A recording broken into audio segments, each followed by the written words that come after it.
Hello and welcome to History Pod.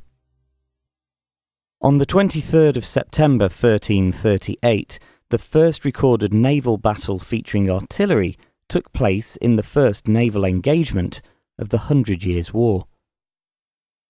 The Battle of Arnemuiden saw 5 slow but stable single-masted English cogs face 48 galleys of the Grand Army of the Sea.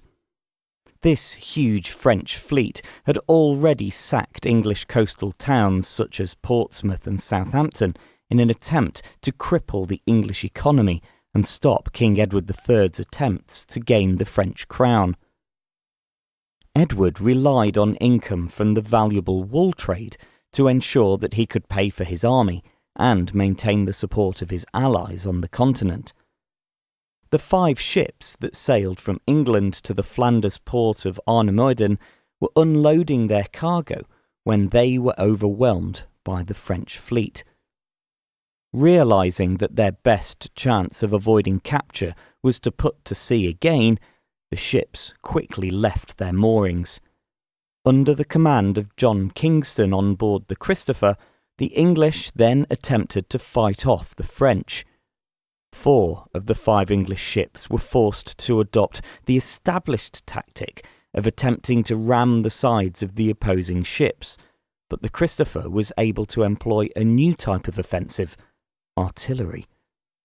The ship was equipped with 3 cannons and 1 handgun, and against overwhelming numbers, the crew were able to use these to hold off the enemy for much of the day. However, Kingston was eventually forced to surrender. The French admirals captured the 5 ships with their valuable cargo and executed the crews. The French Navy went on to dominate the Channel for almost 2 years before its decisive defeat at the Battle of Sluys on the 24th of June 1340, during which the English were able to recapture the Christopher. If you enjoy the Daily History Pod podcast, please consider donating. You can do so at patreon.com/historypod. If you don't feel like donating, please consider leaving a rating or a review on iTunes or Stitcher. Thank you for your support.